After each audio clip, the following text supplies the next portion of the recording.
Maaari mo nang halikan ng nobya. Ang mga salita ng pari ay lumutang sa malamig na hangin ng simbahan. Hindi ito naging mainit na pangako, kundi isang malamig na utos.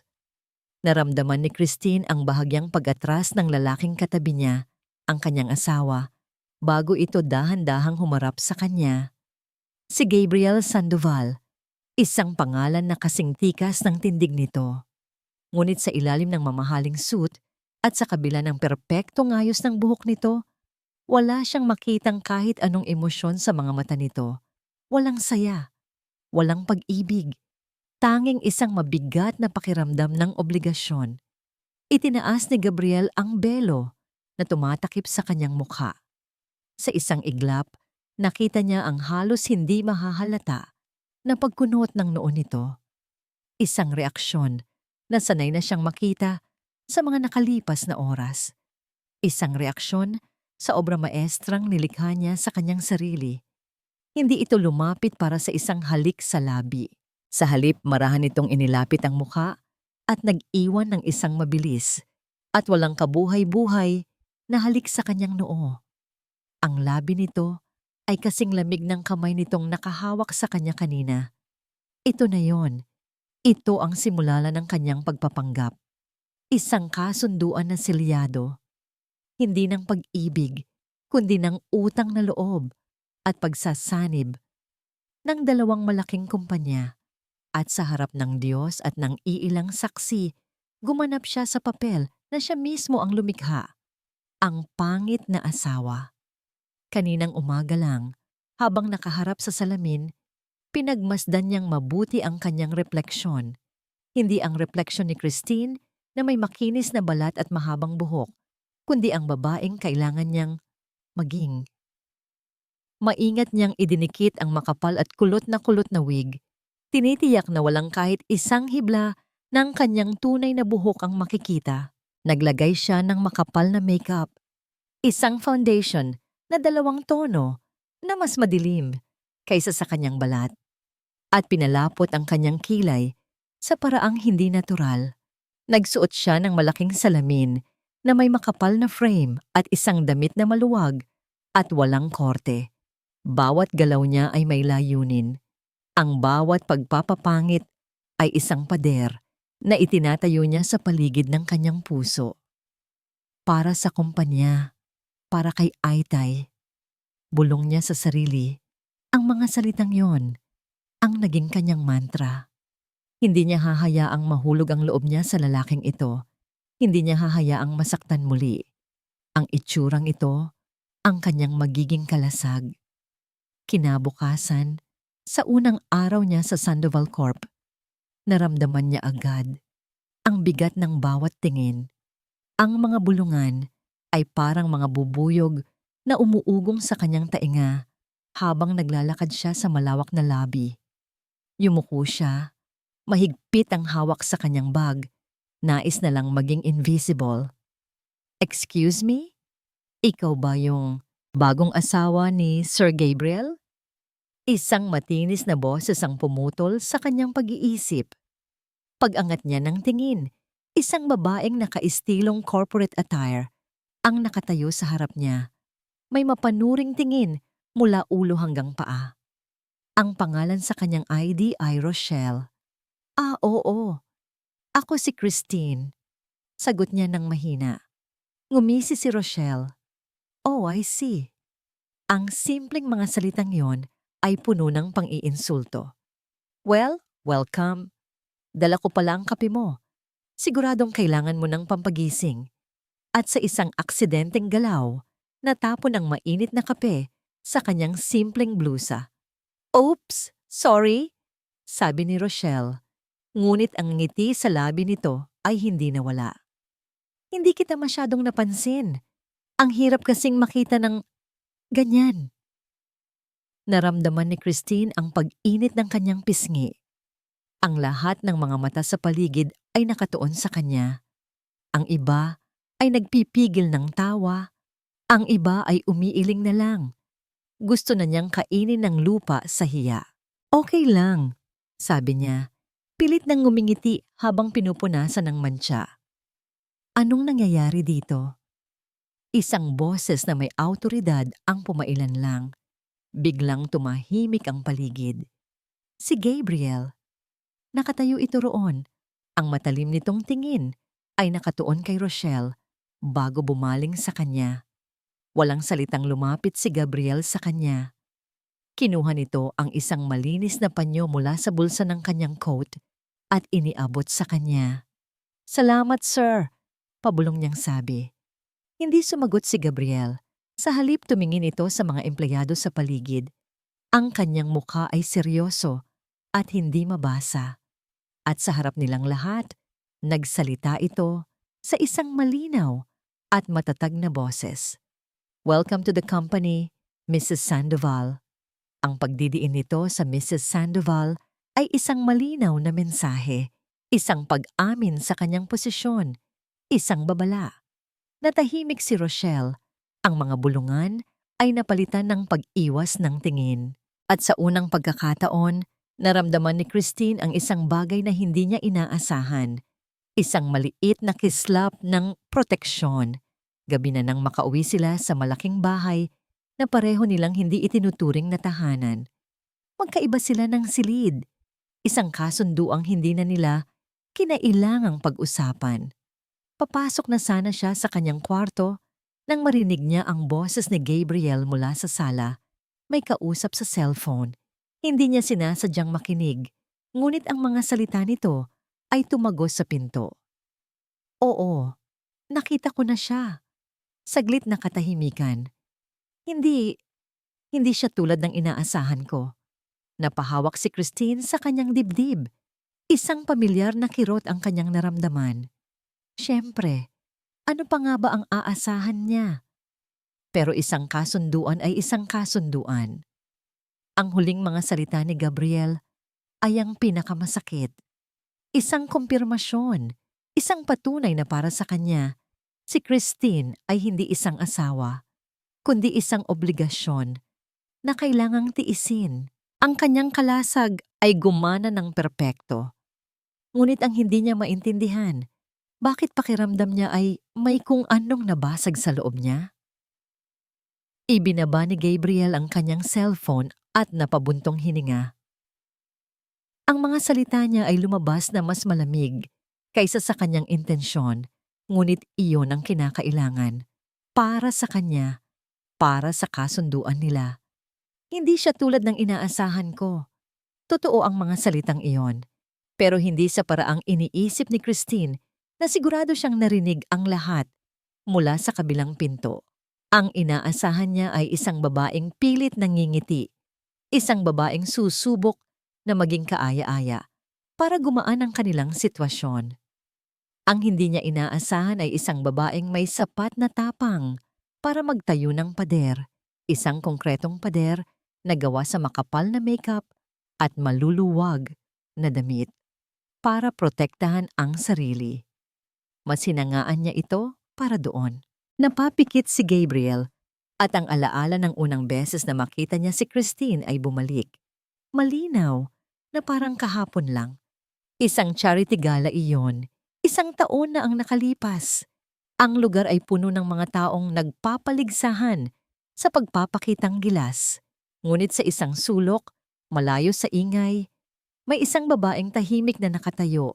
Hawak ang isang baso ng champagne na tila hindi naman niya iniinom. Simple lang ang suot nitong bestida, ngunit mayroon sa tindig nito na kumuha ng kanyang atensyon. Narinig niya itong kausap ang isang matandang lalaki at hindi pera o negosyo ang pinag-uusapan nila, kundi ang disenyo ng gusali kung nasaan sila. Ang mga mata ni Christine ay nagniningning habang itinuturo nito ang mga arko sa kisame. Ang boses nito ay puno ng paghanga para sa arkitektura. Ang tunay na ganda ng isang istruktura, sabi nito noon, ay hindi sa palamuti, kundi sa katatagan ng pundasyon nito. Ang mga salitang iyon ay tumatak sa isip ni Gabriel. Sa gabing iyon, hindi niya nakita ang anak ng business partner ng kanyang ama. Ang nakita niya ay isang kaluluwang katulad ng sa kanya. Isang taong nakakakita ng sining sa mga linya at hugis. Hindi na niya ito nakausap. Bago pa siya makalapit, tinawag na ito ng ama nito para umuwi. Ngunit ang imahe nito ay nanatili sa kanya. Kaya't nang sabihin ng kanyang ama na kailangan niyang pakasalan ang anak ni Mr. De Villa para maisalba ang dalawang kumpanya, at nang ipakita sa kanya ang litrato ni Christine, alam niyang hindi siya pwedeng tumanggi. Hindi lang dahil sa utang na loob, kundi dahil ito ang pagkakataon niyang makilala ang babaeng may nagniningning na mga mata sa charity gala. Ngayon, mula sa salaming bintana ng kanyang opisina, pinagmamasdan niya ito sa ibaba. Nakaupo ito sa isang simpleng cubicle, nakayuko sa kanyang mesa. Nakikita niya ang mga mapanuring tingin ng ibang empleyado. Naririnig niya ang mga mahihinang halakhak, ngunit may isang sandali na tumigil ang lahat sa paligid. Nang akala ni Christine ay walang nakatingin, kumuha ito ng isang lapis at isang maliit na notebook. Sa ilang mabilis na guhit, nakita ni Gabriel ang isang konsepto. Isang disenyo para sa bubong ng isang maliit na parke na napakatalino at simple. Isang ideya na hindi naisip ng kanyang mga arkitekto. Isang maliit na ngiti ang sumilay sa labi ni Gabriel. Nandoon pa rin siya, ang babae mula sa gala. Nagtatago lang sa likod ng isang maskara. "Kuya!" Napalingon si Gabriel. Ang kanyang nakababatang kapatid na si George ay pumasok sa opisina, may dalang isang folder. "Kumusta ang bagong buhay may asawa?" Tanong ni George, may pekeng pag-aalala sa kanyang boses. "Nakita ko ang nangyari kanina sa lobby. Huwag mo sanang masamain, pero sigurado ka ba talaga dito?" Tinitigan ni Gabriel ang kapatid. Sa ibabaw, si George ay nagpapakita ng suporta, ngunit sa mga mata nito, may nakikita siyang kakaibang kislap. Isang kislap ng kasiyahan sa kanyang kapahamakan. "Trabaho lang ito, George," malamig na sagot ni Gabriel. "At si Christine ay asawa ko. Tratuhin mo siya ng may respeto." Tinaas ni George ang dalawang kamay. "Sinasabi ko lang, kuya, para sa kumpanya. Kaya mo yan." Ang mga salitang para sa kumpanya ay tunog suporta, ngunit para kay Gabriel, tunog insulto yon. Tila sinasabi ni George na kailangan niyang magtiis. Nang makaalis na si George, napatingin muli si Gabriel sa labas. Nakita niyang nakatitig si Christine sa isang lumang libro ng arkitektura sa estante ng opisina. Isang libro na alam niyang matagal nang hinahanap ng mga kolektor. Kinagabihan, bago umuwi, kinuha ni Gabriel ang librong iyon. Dahan-dahan siyang lumapit sa cubicle ni Christine. Tinitiyak na wala ng ibang tao sa paligid. Maingat niyang inilagay ang libro sa ibabaw ng kanyang mesa. Walang nota, walang kahit ano. Hahayaan niyang isipin nitong naiwan lang iyon doon. Isang maliit na paraan para sabihing, "Nakikita kita." Pabalik na sana siya sa kanyang opisina nang may mapansin siyang kumikinang sa sahig, malapit sa mesa ni Christine. Pinulot niya ito. Isang maliit at eleganteng hairpin. Gawa sa pilak na may disenyong simpleng dahon. Ito ay isang bagay na hinding-hindi isusuot ng babaeng nakakulot na wig at makapal na salamin. Ito ay pag-aari ng totoong Christine, isang piraso ng kanyang tunay na pagkatao na hindi sinasadyang naiwan. Hinawakan ni Gabriel ng mahigpit ang hairpin sa kanyang palad. Para sa kanya, hindi lang ito isang palamuti. Isa itong lihim na pangako. Isang paalala na ang babaeng hinahangaan niya ay nandoon lang. Naghihintay na magkaroon ng sapat na lakas ng loob para lumabas. Ang kabaitan na ipinakita ni Gabriel ay hindi nagtagal. Kinabukasan ang mga tingin at bulungan ay bumalik. Mas matindi pa kaysa dati. At si Rochelle, na tila napagalitan dahil sa insidente ng kape, ay naghahanap ng ibang paraan para pahirapan si Christine. "Christine, darling," sabi ni Rochelle isang hapon. Isang matamis ngunit makamandag na ngiti sa kanyang mga labi. Naglapag ito ng isang mataas na tumpok ng mga luma at maalikabok na folder sa mesa ni Christine. A small favor. Kailangan lang i-digitize at i-cross-reference ang lahat ng files na to. Sir Gabriel needs it first thing in the morning. Tiningnan ni Christine ang tumpok ng dokumento. Mukhang mga file iyon mula pa sa panahon ng lolo ni Gabriel. Imposibleng matapos iyon sa loob ng isang gabi.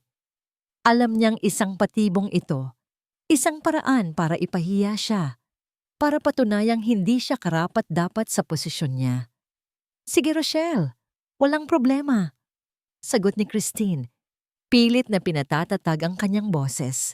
Hindi niya ibibigay ang satisfaksyon ng pag-ayaw sa babae. Nang mag-alisan na ang lahat ng empleyado, naiwan si Christine sa malamig at tahimik na opisina. Ang tanging maririnig ay ang ugong ng aircon at ang tunog ng pag-type niya sa keyboard. Lumipas ang mga oras. Ang kanyang mga mata ay nanlalabo na sa pagod. Ang kanyang likod ay nangangalay. Ngunit hindi siya tumigil. Isinantabi niya ang gutom at pagod. Ang bawat letra na tinatype niya ay isang maliit na paglaban, isang pagpapatunay sa sarili na hindi siya basta-basta susuko. Madaling araw na. Naramdaman niya ang unti-unting pananakit ng kanyang ulo at ang pag-init ng kanyang katawan. Ngunit binaliwala niya ito. Malapit na siyang matapos. Kaunti na lang. Biglang bumukas ang pinto ng opisina. Sa sobrang gulat, napatingin si Christine. Si Gabriel, nakatayo sa may pinto. Ang itsura nito ay nagpapakita ng pagkagulat nang makita siya doon. Christine, anong ginagawa mo pa dito? Tanong nito. Ang boses ay may halong pag-aalala. Tinatapos ko lang po, sir. Ang pinapagawa ni Rochelle. Sagot niya. Pilit na itinatago ang panginginig ng kanyang boses. Lumapit si Gabriel at tiningnan ang ginagawa niya. Nakita nito ang tumpok ng mga lumang folder at ang screen ng kanyang computer. Isang mabilis na pagkunot ng noo ang nakita niya bago ito bumaling sa kanya. Hindi ko ito kailangan bukas, maring sabi ni Gabriel. Hindi ko ito ipinag-utos. Doon na nagsimulang gumuho ang lakas ni Christine. Ang lahat ng pagod at sama ng loob ay biglang bumuhos. Nagsimulang umikot ang kanyang paningin. Bago pa siya mawalan ng balanse, naramdaman niya ang mabilis na paglapit ni Gabriel. Hinawakan nito ang kanyang braso. Christine, ayos ka lang? Mainit ka. Hindi na siya nakasagot. Ang huli niyang nakita ay ang nag-aalalang mukha ni Gabriel bago tuluyang nagdilim ang lahat. Nagising si Christine na nakaramdam ng isang malambot na bagay sa kanyang balikat. Isang kumot. At sa kanyang mesa, may isang tasa ng mainit na tsokolate na naglalabas pa ng usok. Nakita niya si Gabriel na nakatayo malapit sa bintana. May kausap sa telepono. Cancel all my morning appointments. Yes, it's a family emergency. Ibinaba nito ang tawag at lumingon sa kanya. Mabutit gising ka na, sabi nito. Lumalapit. Mataas ang lagnat mo. Ihahatid na kita pa uwi. Hindi na kailangan, sir. Kaya ko na. Pilit niyang sabi. Sinusubukang tumayo pero muli siyang nahilo. Hindi na nagsalita si Gabriel. Bago pa siya makapalag, marahan itong isinukbit ang isang braso sa ilalim ng kanyang mga tuhod at ang isa pa sa kanyang likod. Binuhat siya nito. Ang puso ni Christine ay biglang tumibok ng napakabilis. Naamoy niya ang banayad na pabango ni Gabriel. Naramdaman niya ang init at lakas ng mga braso nito. Sa unang pagkakataon, naramdaman niyang ligtas siya. Sa gitna ng kanyang pagkahilo, hindi niya namalayang mahigpit na pala siyang nakakapit sa manggas ng coat nito na parang isang batang ayaw bumitaw. Sa bahay maingat siyang inihiga ni Gabriel sa kanyang kama. Kumuha ito ng isang maliit na palanggana ng maligamgam na tubig at isang malinis na bimpo. Umupo ito sa gilid ng kama at marahang pinunasan ang kanyang noo. Ang bawat dampi ng bimpo ay magaan at puno ng pag-iingat. Napapikit si Christine. Ninanamnam ang simpleng ginhawa na dulot ng malamig na bimpo sa kanyang nag-iinit na balat.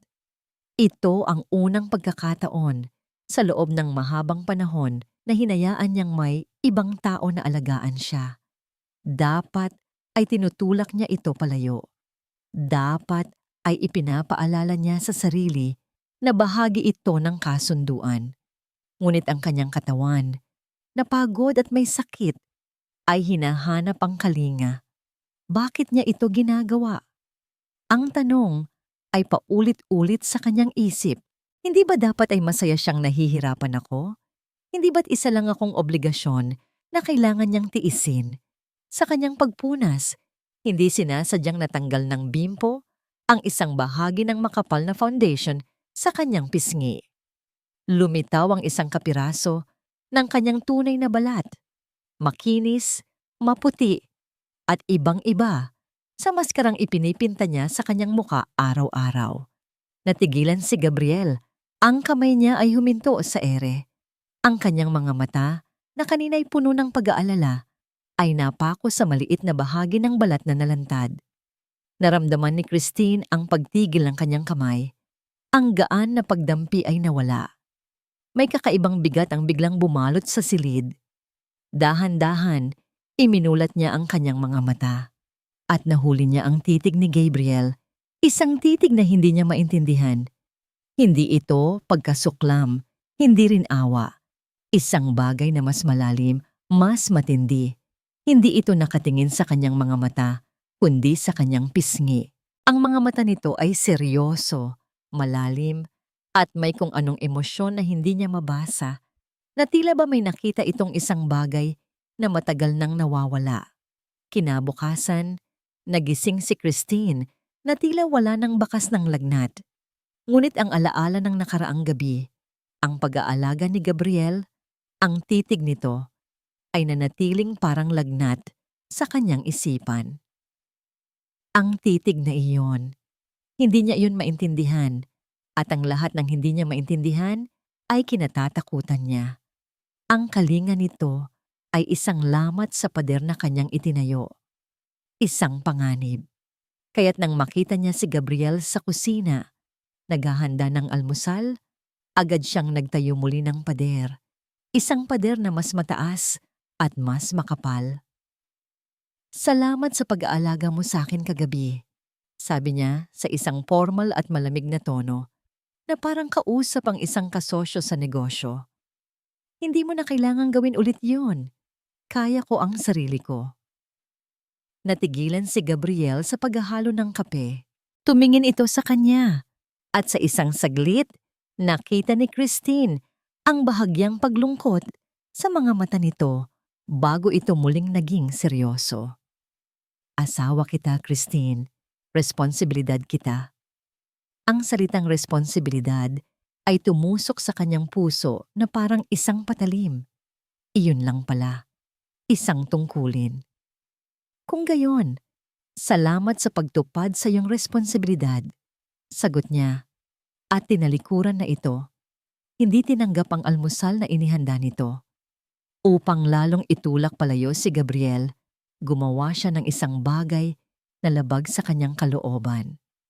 Sa tanghalian, naghanda siya ng pagkain para sa kanilang dalawa. Isang simpleng adobo. Ngunit bago niya ito isinara sa lunchbox, kumuha siya ng isang buong kutsara ng asin at ibinuhos ito sa parte ng ulam na para kay Gabriel. Nang sabay silang kumakain sa pantry, pinanood niya ang reaksyon nito. Sumubo si Gabriel. Nakita niya ang halos hindi mahahalata na pagbabago sa ekspresyon nito, ngunit hindi ito umimik. Tahimik lang itong uminom ng tubig at ipinagpatuloy ang pagkain na parang walang mali. Mas lalo siyang nainis. Bakit hindi ito magalit? Bakit kailangan itong maging ganito kakontrolado? "Hindi masarap?" tanong niya. Sinusubukang magsimula ng gulo. Tumingin ito sa kanya. "Salamat sa pagluluto." Simpleng sagot nito, na lalong nagpagulo sa kanyang isipan. Dahil sa inis at pagkalito, nagpaalam siyang pupunta sa warehouse para kumuha ng ilang mga lumang blueprint. Ang totoo, kailangan lang niya ng espasyo. Kailangan niyang lumayo kay Gabriel. Tahimik ang warehouse. Tanging ang mahinang ugong ng ilaw ang kanyang naririnig. Habang naghahanap siya sa mga estante, narinig niya ang mga yabag at boses mula sa kabilang pasilyo. Boses ni George. Agad siyang nagtago sa likod ng isang mataas na cabinet. Oo, ako nang bahala, sabi ni George sa kausap nito sa telepono. Ang boses nito ay mahina, ngunit puno ng kasamaan. Nakausap ko na ang supplier. Siguraduhin mong may depekto ang mga materyales na ide-deliver para sa Sky Tower project. Napatakip si Christine sa kanyang bibig para pigilan ang anumang tunog na maaaring lumabas. Ang Sky Tower project, iyon ang pinakamalaking proyekto ni Gabriel. Ang proyektong maglalagay sa Sandoval Corp sa mapa ng buong Asya. Kailangang mapahiya si Kuya sa mga investor. Patuloy ni George. Kapag nangyari yon, ako na ang papalit. Simple lang. Naramdaman ni Christine ang panlalamig ng kanyang buong katawan. Hindi ito simpleng kompetisyon sa pagitan ng magkapatid. Isa itong sabotahe, isang pagtataksil. Kinabukasan, hindi siya mapakali. Ang mga salita ni George ay umuulit-ulit sa kanyang isipan. Kailangan niyang sabihin kay Gabriel. Ngunit paano?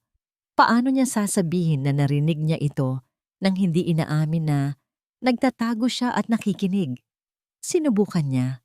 Sa isang pagkakataon na silang dalawa lang ang nasa elevator, sinabi niya sa paraang hindi direkta.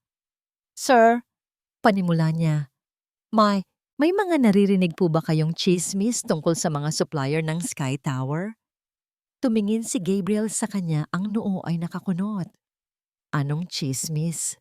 Na baka hindi raw po ganon kaganda ang kalidad ng mga materyales na ginagamit nila, sabi niya. Iniiwasan ng tingin nito. Napabuntong hininga si Gabriel, tila naiinis.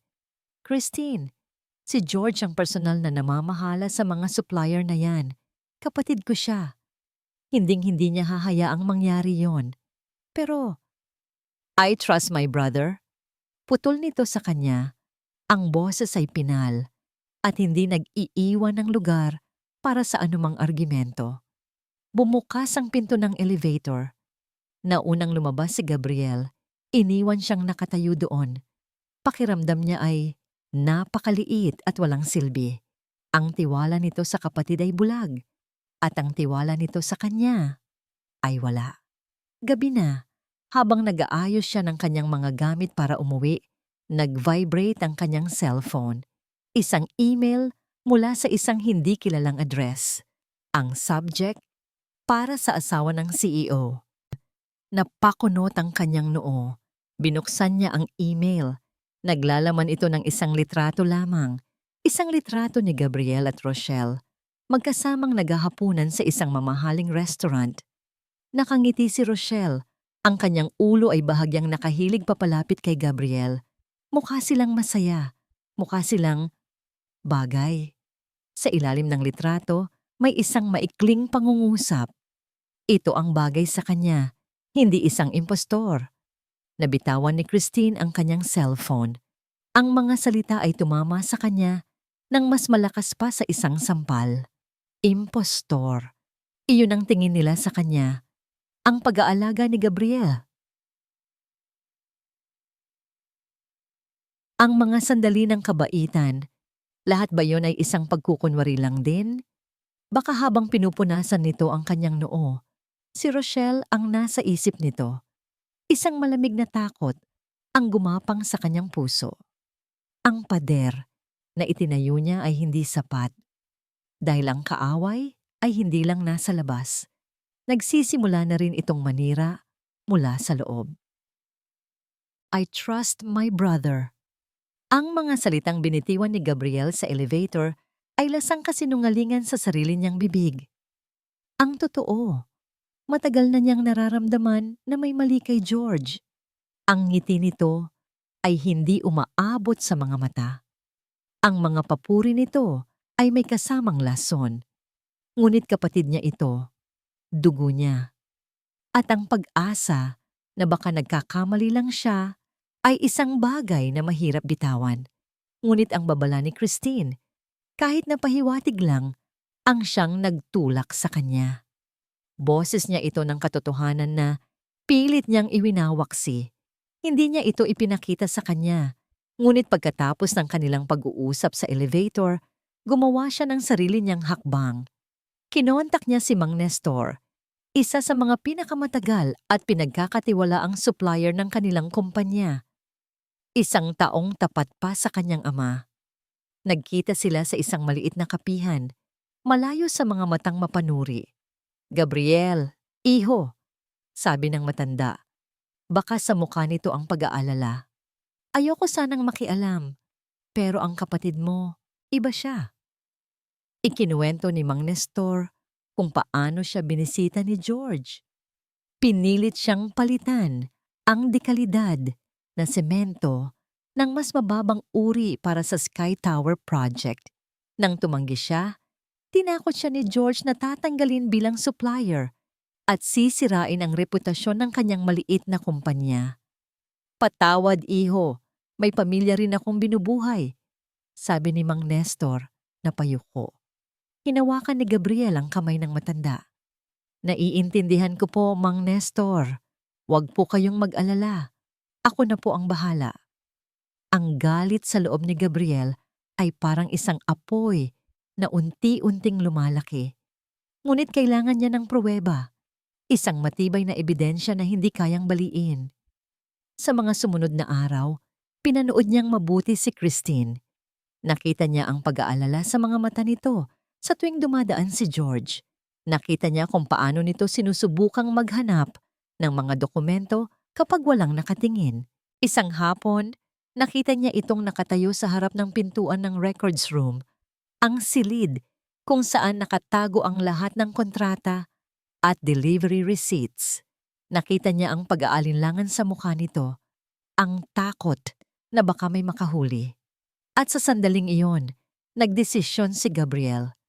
Hindi na niya hahayaang mag-isa si Christine dito. Kinagabihan, nang paunti na ang mga tao sa opisina, pumasok siya sa kanyang sariling silid. Kinuha niya ang kanyang susi, isang master key na kayang magbukas ng lahat ng pinto sa palapag na yon. Maingat niyang inilagay ito sa ibabaw ng kanyang mesa, sa ilalim ng isang folder na bahagyang nakabukas, na tila ba ito'y aksidenteng naiwan. Bumalik siya sa kanyang upuan at tinawagan ng telepono sa cubicle ni Christine. "Christine," sabi niya sa isang kalmadong boses, "pwede bang humingi ng pabor? Pakikuha naman ng asul na folder sa ibabaw ng mesa ko. May kailangan lang akong tingnan. Nasa meeting pa ako sa baba, kaya't pakiiwan na lang sa ibabaw ng mesa mo at ako na ang kukuha mamaya." Sige po, sir," sagot nito mula sa kabilang linya. "Salamat. Huwag kang mag-alala. Hindi naman ito urgent. Take your time," dagdag niya bago ibaba ang tawag.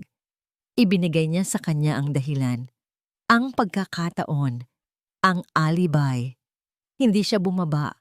Nanatili siya sa kanyang opisina, pinatay ang ilaw para isipin nitong wala na siya. Mula sa siwang ng kanyang bintana, tahimik siyang nagmasid. Nakita niya itong pumasok sa kanyang opisina, kinuha ang folder at natigilan. Nakita niya ang pagkatuklas nito sa susi. Nakita niya ang panandaliang pagtatalo sa isip nito bago nito kinuha ang susi at mabilis na lumabas. Ilang sandali pa, isang sinag ng liwanag ang nagmula sa records room. Ang sinag ng ilaw mula sa photocopying machine. Napangiti si Gabriel. Isang ngingiti ng pasasalamat at paghanga. Nahanap na niya ang kakampi na hindi niya alam na kailangan niya pala. Hahayaan na sana niya itong tapusin ang ginagawa nang mapansin niya ang isang anino na papalapit sa records room. Ang anino ni George. Agad na tumayo si Gabriel, ang kanyang puso ay biglang kumabog. Huli na, para bigyan ito ng babala. Mabilis ngunit tahimik siyang lumabas ng kanyang opisina at naglakad papalapit. Huminto siya sa isang sulok kung saan hindi siya makikita ngunit sapat na malapit para marinig ang lahat. Narinig niya ang pagbukas ng pinto. "Ano ang ginagawa mo dito, hipag?" Ang boses ni George ay puno ng panunuya. Narinig ni Gabriel ang biglaang pagtunog ng mga papel, isang senyales ng pagkagulat ni Christine. "Naghahanap ng paraan para sirain ang asawa mo?" Patuloy ni George, ang kanyang boses ay naglalaro. Tila isang pusang nahuli ang isang daga. "O baka naman, para tulungan ang kumpanya ng tatay mo? Narinig ko kasing interesado rin sila sa Sky Tower project noon. Ganyan ka ba kadesperada para sa pamilya mo?" Sumilip si Gabriel mula sa sulok. Nakita niya si Christine na mahigpit na hawak ang isang folder.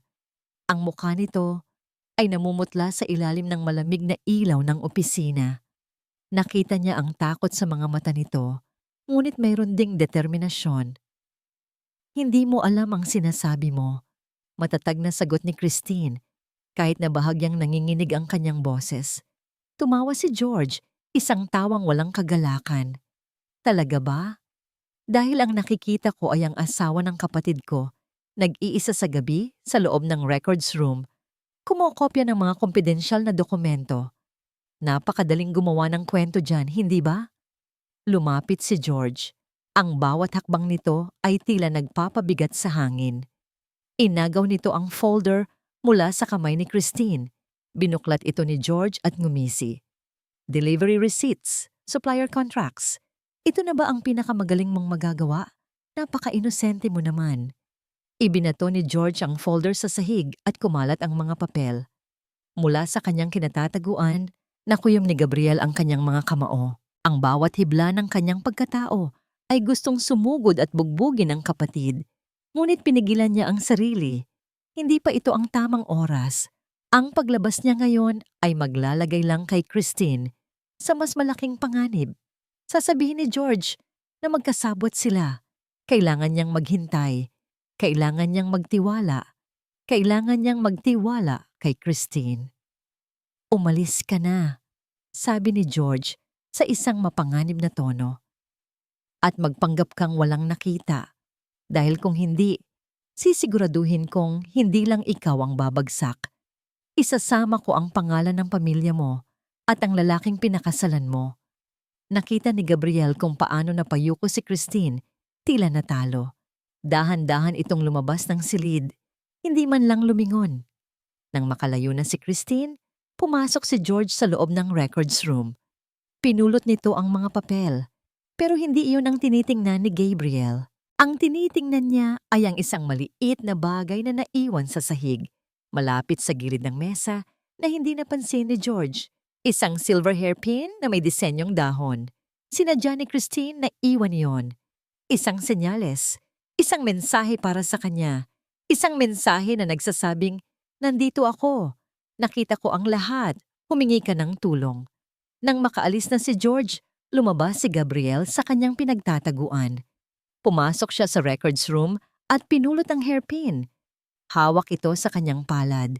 Naramdaman niya ang matinding bigat ng sitwasyon. Ang digmaan ay hindi na palihim. Nagsimula na ang tunay na laban.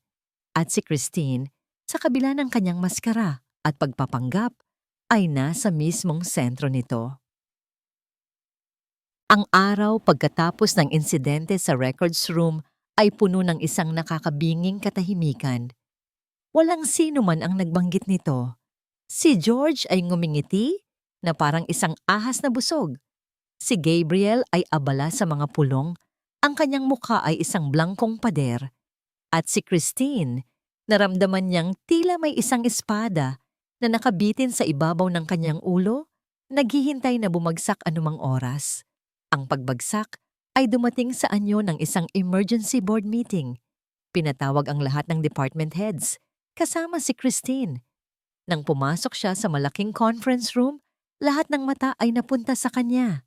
Ang mga tingin ay hindi na lang mapanuri. Ngayon, ang mga ito ay puno ng akusasyon. Naupo siya sa tabi ni Gabriel, ngunit hindi siya nito tiningnan. Ang mga kamay nito ay magkasalikop sa ibabaw ng mesa. Ang kanyang mga ugat ay litaw sa pagpipigil. Sinimulan ko ang pulong na ito. Panimula ni George, nakatayo sa harap ng lahat. Ang kanyang boses ay puno ng pekeng kalungkutan dahil mayroon akong isang mabigat na bagay na kailangang ibunyag. Isang bagay na may kinalaman sa seguridad at integridad ng ating kumpanya. Itinuro niya ang malaking screen sa likod niya. Sa isang click, lumitaw ang mga kopya ng mga dokumento na kinunan ni Christine, mga kontrata, mga resibo. Ang mga dokumentong ito, sabi ni George, ay ipinadala sa ating pinakamalaking katunggali, ang Meridian Builders.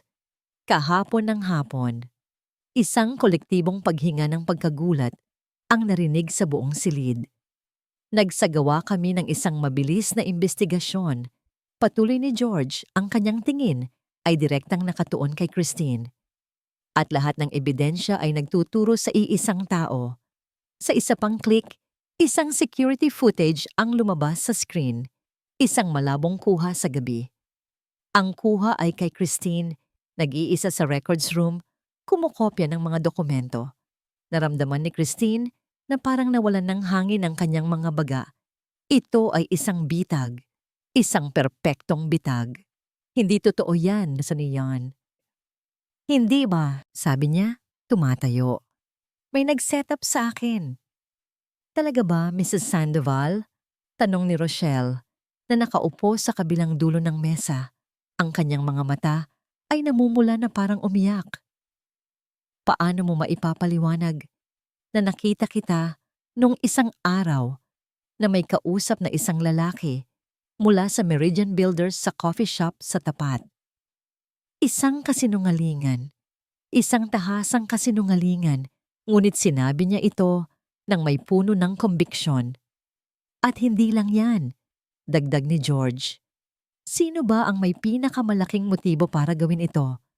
Ang Meridian Builders ay pag-aari ng mga pinsan ng pamilya De Villa. Ang pamilya ni Christine. Ang akusasyon ay nakabitin sa hangin, mabigat at nakakamatay. Ngayon, hindi lang siya isang espiya.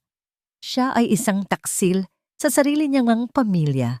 Ginagamit ang Sandoval Corp para sa kapakanan ng kanyang angkan. Lahat ng mga miyembro ng board ay nakatingin sa kanya ng may galit at pagkasuklam. Nawalan siya ng boses.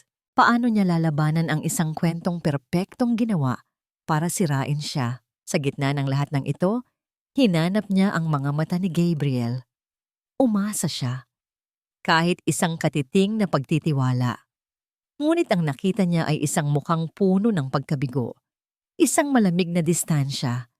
Ang lalaking nag-alaga sa kanya, noong may lagnat siya ay nawala. Gabriel! Ang pangalan niya ay lumabas na parang isang bulong, isang pagsusumamo. Tumingin si Gabriel sa kanya. Ang kanyang mga mata ay madilim at hindi mabasa. Christine! Sabi nito sa isang boses na kasing lamig ng yelo. Sabihin mo sa akin ang totoo. Hindi ito isang tanong ng isang taong naghahanap ng paliwanag. Ito ay isang tanong ng isang hukom na naghahanap ng pag-amin.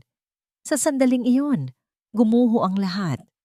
Ang tiwala na nagsimulang tumubo sa kanyang puso ay nalanta at namatay. Tumunog ang telepono ni Gabriel, ang kanyang ama. Sinagot niya ito, at habang nakikinig, ang mukha ni Gabriel ay lalong naging mabigat. Opo, Itay. Naiintindihan ko po. Ibinaba niya ang telepono at tumingin kay Christine. Ang anumang bahid ng emosyon ay nawala na. Umuwi ka muna, sabi nito. Ang boses ay walang kabuhay-buhay. Kailangan ko ng panahon para mag-isip. Ang bawat salita ay isang dagok. Hindi siya nito pinagtanggol. Hindi siya nito pinaniwalaan. Itinaboy siya nito. Walang salitang tumayo si Christine. Naramdaman niya ang lahat ng mga matang nakasunod sa kanya habang naglalakad siya papalabas ng silid.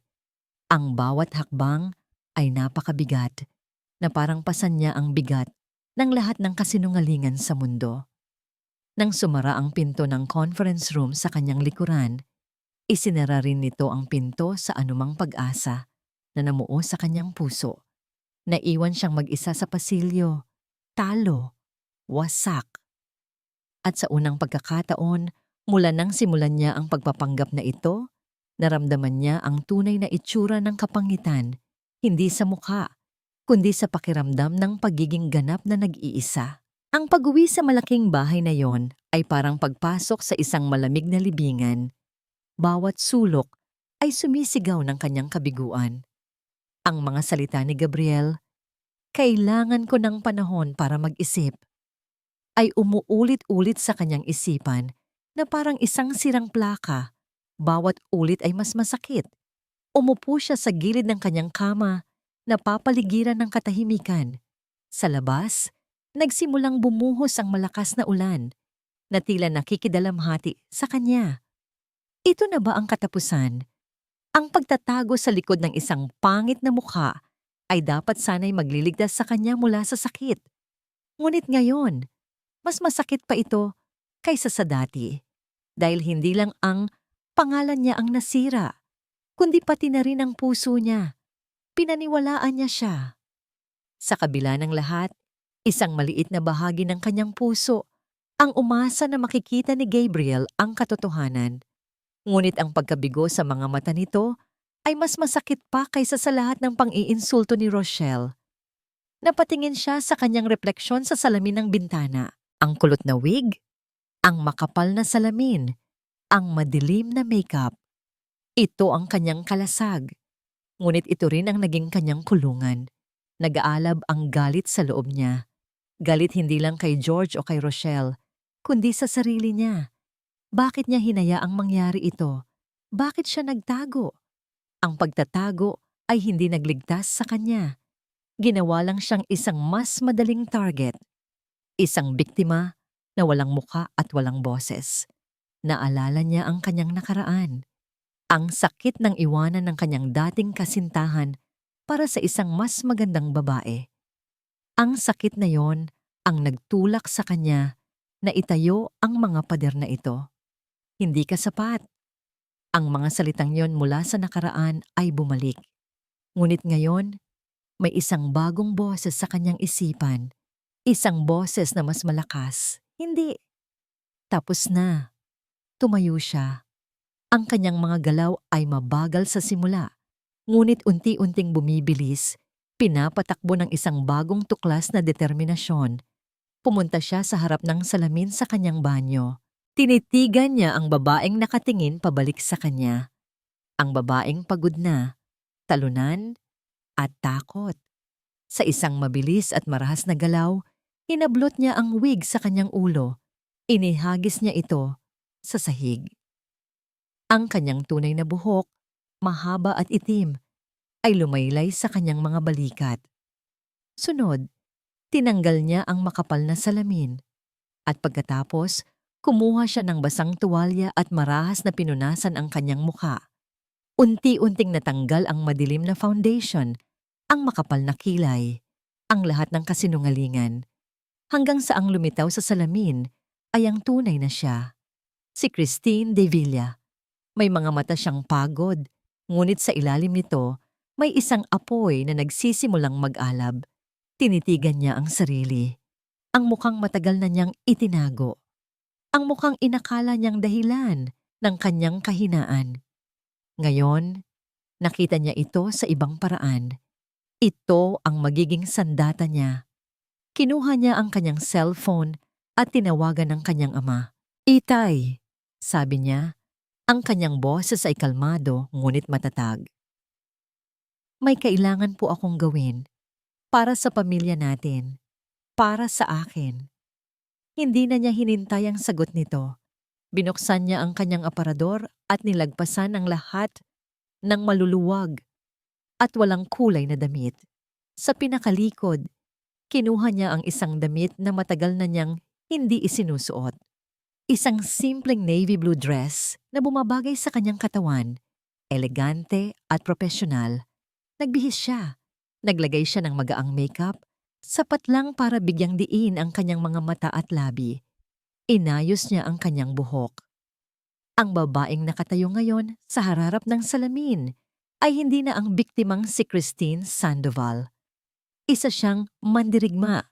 Hindi na siya babalik sa kumpanya para magpaliwanag o magmakaawa. Babalik siya para lumaban. Muling bumuhos ang malakas na ulan, ngunit hindi na niya ito alintana. Lumabas siya ng bahay, hindi nag-abalang magdala ng payong. Hinarap niya ang hangin at ulan, na tila binabautismohan siya nito para sa laban na haharapin niya. Pagdating niya sa lobby ng Sandoval Corp, ang lahat ng mga mata ay napunta sa kanya. Ang mga bulungan ay biglang tumigil. Ang mga empleyadong dating tumatawa sa kanyang likuran ay ngayon nakanganga, hindi makapaniwala. Maging si Rochelle, napapalabas na sana, ay natigilan na parang isang estatwa. Ang kanyang mukha ay nagpapakita ng purong pagkabigla at inggit. Hindi niya sila pinansin. Ang kanyang mga mata ay nakatuon sa iisang direksyon, sa elevator. Naglakad siya ng may kumpiyansa. Ang tunog ng kanyang mga takong ay umalingaw-ngaw sa tahimik na lobby. Ang bawat hakbang ay isang deklarasyon. Wala nang pagtatago. Wala nang takot. Pumasok siya sa elevator at pinindot ang buton para sa pinakamataas na palapag. Ang palapag ng mga hari at ng mga naghahari-harian. Nang bumukas ang pinto ng elevator, nakita niya agad ang pintuan ng conference room, bahagyang nakabukas. Rinig niya ang mga boses mula sa loob, ang boses ni Gabriel, ang boses ni George. Hindi na siya kumatok. Sa isang malalim na paghinga, itinulak niya ang mabigat na pinto. Bumukas ito. Ang lahat ng pag-uusap sa loob ay biglang natigil. Lahat ng mga mata ay napunta sa kanya. Ang mga miyembro ng board. Si George na ang nangiti ay biglang naglaho. At si Gabriel, nakita niya ang pagkabigla sa mukha ng lahat. Ngunit kay Gabriel, may iba siyang nakita. Hindi lang pagkabigla. Nakita niya ang isang kislap ng pagkilala. Isang bagay na tila matagal na nitong hinihintay. Ngunit hindi yun ang mahalaga ngayon. Itinuwid niya ang kanyang likod at nagsalita sa isang boses na malinaw, matatag, at hindi mapapasubalian. Hindi pa tapos ang pulong na ito. Isang nakabibinging katahimikan ang bumalot sa conference room. Si Christine, sa kanyang tunay na anyo, ay tila isang aparisyon na hindi inaasahan ng sinuman. Maliban sa isa, nakatayo si Gabriel. Ang kanyang silya ay gumawa ng malakas na tunog sa sahig. Ngunit hindi siya nakatingin kay Christine nang may pagkabigla. Nakatingin siya dito na parang isang taong matagal nang naghihintay sa pagdating ng isang matagal nang nawawalang reyna. Ngunit bago pa siya makapagsalita, si George ang unang nakabawi. Anong ibig sabihin nito? Nauutal na tanong ni George. Sino ka? Anong ginawa mo kay Christine? Isang maliit at mapait na ngiti ang sumilay sa labi ni Christine. Ako si Christine, sabi niya. Ang kanyang boses ay umalingaw-ngaw sa silid. Ito ang totoong ako, at nandito ako para itama ang mga kasinungalingan mo. Naglakad siya papalapit sa mesa. Ang kanyang kumpiyansa ay hindi natitinag.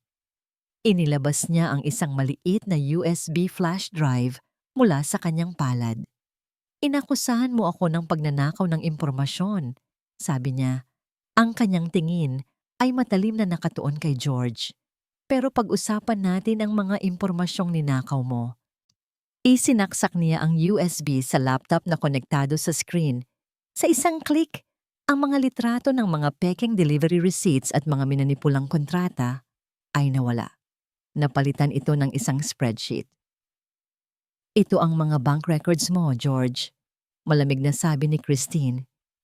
Nakita ko ang malalaking cash deposit sa account mo sa tuwing may problema sa mga proyekto ni Gabriel. Mga problemang ikaw mismo ang gumawa. Namutla si George. Gawa-gawa mo lang yan, peke yan. Peke ba? Tanong ni Christine. Kung gayon, peke rin ba ang testimonya ng supplier na pinilit mong gumamit ng substandard na materyales? O baka peke rin ang audio recording na ito? Pinindot niya ang isa pang file.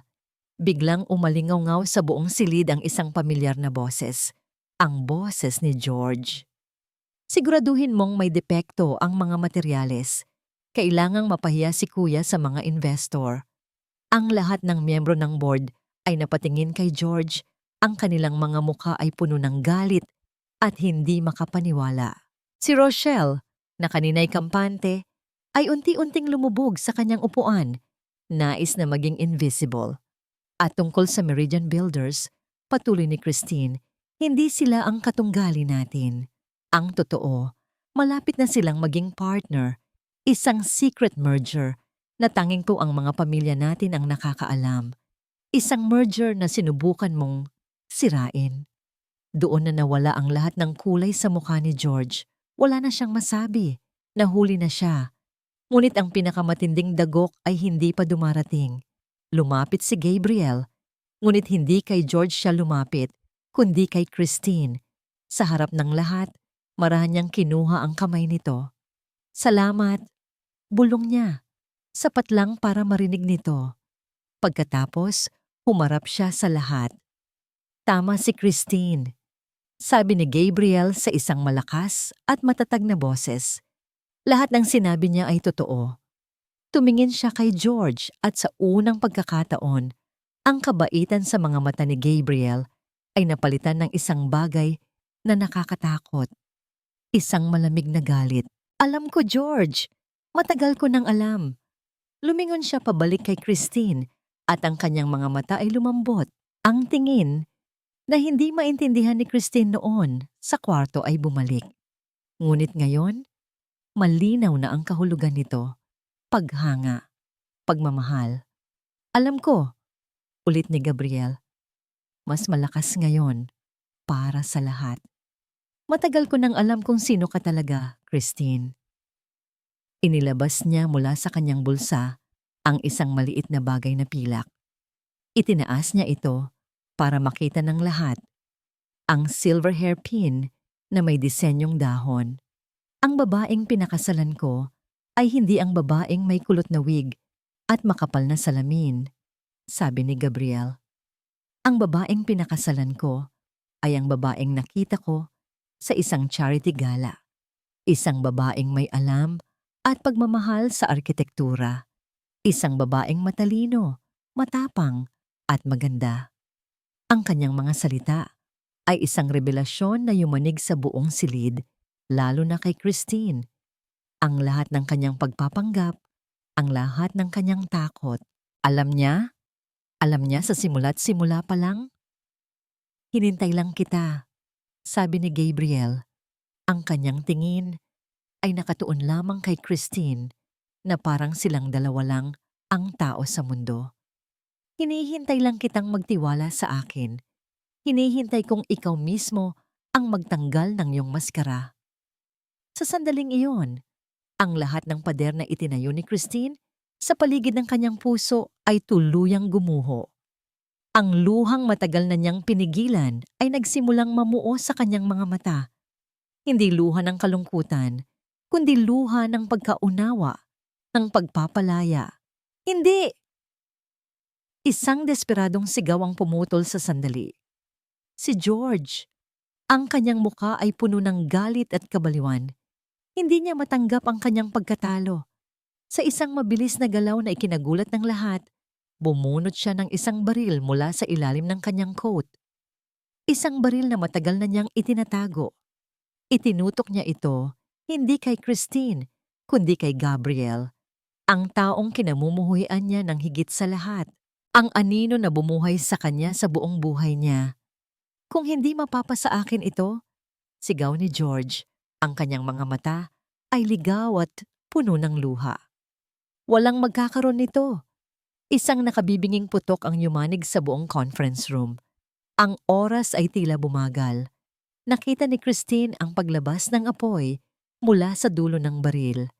Nakita niya ang determinasyon sa mukha ni Gabriel, ngunit hindi ito determinasyong lumaban. Ito ay determinasyong magprotekta. Sa isang iglap, bago pa man niya maintindihan ang nangyayari, naramdaman niya ang isang malakas na tulak mula kay Gabriel. Napaupo siya sa sahig, ligtas. Ngunit si Gabriel, isang pulang mantsa ang mabilis na kumalat sa puting polo nito sa bandang balikat. Gabriel!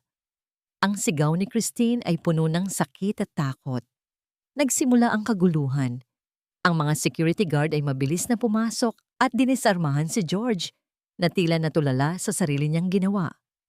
Ang mga miyembro ng board ay nagsisigawan, ngunit para kay Christine, ang lahat ng ingay ay nawala. Ang tanging nakikita niya ay si Gabriel, na dahan-dahang napaluhod sa sahig, hawak ang kanyang sugatang balikat. Ang mukha ay napangiwi sa sakit. Gumapang siya papalapit dito. Ang kanyang mga luha ay walang tigil sa pag-agos. Gabriel, bakit mo ginawa yon? Tanong niya. Ang kanyang boses ay nanginginig. Hinawakan niya ang mukha nito. Ang kanyang mga kamay ay dinababahiran ng dugo. Ngumiti si Gabriel sa gitna ng sakit. Dahil hindi ko hahayaang may manakit sa'yo, sabi nito bago tuluyang mawalan ng malay sa kanyang mga bisig. Ang mga sumunod na oras sa ospital ay isang malabong panaginip para kay Christine. Ang puting mga pader, ang amoy ng antiseptic, ang walang katapusang paghihintay. Nakaupo siya sa labas ng emergency room. Ang kanyang navy blue na damit ay may mga mantsa ng dugo ni Gabriel. Dumating ang kanyang ama at ang ama ni Gabriel. Nalaman niya na si George ay nasa kustodya na ng mga pulis. Nalaman niya na si Rochelle ay agad na sinisante at iniimbestigahan. Ngunit wala sa mga yon ang mahalaga. Ang mahalaga lang ay ang lalaking nasa loob ng operating room, lumalaban para sa kanyang buhay dahil sa kanya. Nang sa wakas ay lumabas ang doktor, sinabi nitong stable na ang kondisyon ni Gabriel, ang bala ay tumama sa balikat at hindi nakapinsala ng anumang vital organs, ngunit kailangan pa rin nitong magpahinga. Nang payagan na siyang pumasok sa silid, nakita niya itong nakahiga, maputla, ngunit payapa. Umupo siya sa tabi nito at hinawakan ang kamay nito. Ang kamay na nagligtas sa kanya. Binantayan niya ito buong gabi. Habang pinagmamasdan niya ang natutulog na mukha nito, ang lahat ng pagdududa at takot sa kanyang puso ay napalitan ng isang bagay na napakalakas at malinaw. Pag-ibig. Isang pag-ibig na lumago sa gitna ng mga kasinungalingan, ngunit naging totoo sa harap ng katotohanan. Kinabukasan, dahan-dahang iminulat ni Gabriel ang kanyang mga mata. Ang unang nakita niya ay si Christine. Christine! Bulong nito, ang kanyang boses ay mahina. Shh! Huwag ka munang magsalita, sabi niya. Pinupunasan ng mga luhang hindi niya namalayang tumulo na pala. Sinubukan ni Gabriel na bumangon. Yung nangyari, ayos na ang lahat, sabi ni Christine. Ang mahalaga, ligtas ka. Tinitigan siya ni Gabriel. Ikaw ang mahalaga. Itinaas nito ang kanyang kamay na hindi nasugatan at marahang hinaplos ang kanyang pisngi. Ang parehong pisngi na una niyang nakita nang matanggal ang makeup niya. Patawarin mo ko, sabi ni Gabriel. Patawarin mo ko kung hinayaan kong masaktan ka, kung hinayaan kong pagdudahan mo ako. Umiling si Christine. Ako ang dapat humingi ng tawad. Hindi ako nagtiwala sa'yo. Paano ka magtitiwala? Sabi ni Gabriel. Wala naman akong ipinakitang dahilan. Masyado akong naduwag na sabihin sa'yo ang totoo. Dahil natakot ako. Natakot akong baka kapag nalaman mong alam ko, lalo ka lang lumayo. Sa wakas, lahat ng pader sa pagitan nila ay tuluyan ng gumuho. Kahit kailan, sabi ni Gabriel, ang kanyang mga mata ay puno ng sinseridad. Hindi ako tumingin sa mukha mo. Dito ako tumitingin. Itinuro nito ang puso ni Christine. Nakita ko ang kabutihan mo, ang talino mo, ang katatagan mo. Yon ang minahal ko. Napahagulgol si Christine. Sa wakas, Narinig na niya ang mga salitang pinapangarap lang niya. Nang medyo kumalma na siya, may kinuha si Gabriel mula sa maliit na drawer sa tabi ng kanyang kama. Ang kamay nito ay nanginginig dahil sa pagod, ngunit may determinasyon sa mga mata nito. Isang maliit na kahon. Binuksan niya ito. Sa loob, may isang simpleng singsing na may isang maliit na diamante. Binili ko to 1 linggo pagkatapos nating ikasal. Pag-amin ni Gabriel. Naghihintay lang ako ng tamang panahon. Tumingin ito ng diretso sa kanyang mga mata. Christine de Villa, sabi nito. Ang kanyang boses ay bumalik na sa dati nitong lakas at awtoridad. Ngunit ngayon ay may kasama ng pagmamahal. Pakakasalan mo ba ako? Sa pagkakataong ito, hindi dahil sa kontrata, hindi dahil sa utang na loob. Sa pagkakataong ito, dahil sa pag-ibig. Sa gitna ng kanyang mga luha, tumango si Christine, isang tango na sinundan ng isang matamis na tawa. Oo, sagot niya. Oo, Gabriel, pakakasalan kita. Ang kanilang pangalawang kasal ay malayong malayo sa una. Walang malaking simbahan, walang mga pekeng na mangiti, walang mabigat na pakiramdam ng obligasyon. Ginanap ito sa isang maliit na hardin, sa ilalim ng isang puno ng mangga na saksi sa maraming henerasyon ng pamilya Sandoval. Ang mga bisita ay iilan lamang, ang kanilang mga magulang at ang iilang malalapit na kaibigan. Suot ni Christine ang isang simpleng puting bestida. Walang makapal na makeup, walang wig. Ang kanyang buhok ay nakalugay lang, hinahayaang ihipan ng hangin. Habang naglalakad siya papalapit sa altar, ang kanyang mga mata ay nakatuon lamang sa isang tao. Si Gabriel. Nakatayo roon, ang braso nito ay nakasling pa, isang paalala ng kanilang pinagdaanan. Ngunit ang mga mata nito ay puno ng pagmamahal at paghanga, na tila ba siya ang pinakamagandang babae sa buong mundo. Nang magkaharap na sila, hinawakan ni Gabriel ang kanyang mga kamay. Nang una kitang makita, panimula ni Gabriel sa kanyang panata. Nakita ko ang isang arkitekto, matalino, may paninindigan. Nang pakasalan kita, nakita ko ang isang babaeng matapang, handang gawin ang lahat para protektahan ang kanyang puso. Pero ngayon, tinitigan niya ito ng malalim. Ngayon, ang nakikita ko ay ang aking tahanan, ang aking pundasyon, ang aking habang buhay. Pangako, mula sa araw na ito, hindi ka na muling magtatago dahil sa tabi ko, palagi kang magiging ligtas. Mahal kita, Christine. Namuo ang luha sa mga mata ni Christine habang siya naman ang nagsasalita. Nagtago ako dahil natakot akong masaktan. Sabi niya, ang kanyang boses ay bahagyang nanginginig sa emosyon.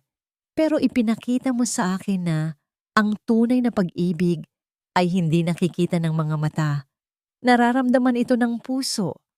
Ipinakita mo sa akin na kaya mong mahalin ang bawat piraso ng aking pagkatao, kahit ang mga pirasong pilit kong itinatago. Hinigpitan niya ang hawak sa kamay nito. Ikaw ang nagturo sa akin kung paano muling magtiwala. Ikaw ang nagpagaling sa akin.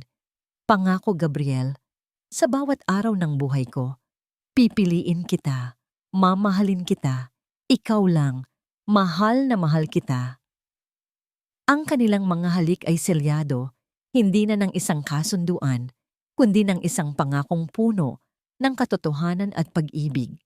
Makalipas ang 5 taon. Ang tunog ng masasayang tawanan ng mga bata ang pumuno sa isang malawak at maliwanag na bahay. Isang bahay na may malalaking bintanang salamin, matataas na kisame, at isang disenyo na pinaghalong moderno at tradisyonal. Ang bawat sulok nito ay isang testimonya ng pag-ibig at talento ng arkitektong nagdisenyo nito, si Gabriel. Sa hardin, isang batang lalaki at isang batang babae na magkamukhang magkamukha ang naghahabulan. Ang kambal. Liam, Lily, dahan-dahan lang. Sigaw ni Christine mula sa terrace, isang masayang nangiti sa kanyang mga labi. Lumapit si Gabriel mula sa kanyang likuran at marahang ipinulupot ang kanyang mga braso sa bewang ni Christine. Ipinatong niya ang kanyang baba sa balikat nito. Hindi ka pa rin nagbabago, bulong ni Gabriel. Ano ang ibig mong sabihin? Tanong ni Christine. Isinasandal ang kanyang ulo sa dibdib nito. Mas gumaganda ka pa lalo sa bawat araw na lumilipas, sagot ni Gabriel at hinalikan ang kanyang sentido. Pinanood nilang maglaro ang kanilang mga anak. Ang kanilang dalawang maliliit na milagro. Naaalala mo pa ba? Tanong ni Christine. Yung unang araw ko sa kumpanya, yung itsura ko noon. Tumawa si Gabriel. Paano ko makakalimutan ang pinakapangit na wig at pinakamakapal na kilay sa kasaysayan ng Sandoval Corp. Natawa rin si Christine. Salamat, sabi niya. Lumingon para harapin ito.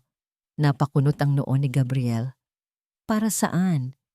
Salamat dahil nakita mo ako, sabi ni Christine. Kahit noong panahong ako mismo, hindi ko makita ang sarili ko. Hinaplos ni Gabriel ang kanyang pisngi, ang parehong pisngi na una niyang nakita noon. Ang paghaplos ay puno ng pagmamahal at kasaysayan. Palagi kitang nakita, Christine, sabi niya. Dahil ang tunay na kagandahan, hindi iyan kumukupas, hindi iyan na itatago ng anumang makeup o damit. Hinalikan niya ito ng marahan. Isang halik na puno ng pasasalamat, pag-ibig, at pangako ng kanilang walang hanggan. Sa ilalim ng papalubog na araw, habang ang kanilang mga anak ay patuloy sa paglalaro, nanatili silang magkayakap. 2 taong sinubok ng kasinungalingan at pagtataksil, ngunit pinagtibay ng isang pag-ibig na kayang tumingin sa kabila ng lahat ng pagkukunwari at yakapin ang kaluluwang nasa kaloob-looban. Ang kanilang istorya ay hindi perpekto, ngunit ito ay totoo. At para sa kanila, iyon ang pinakamahalaga sa lahat.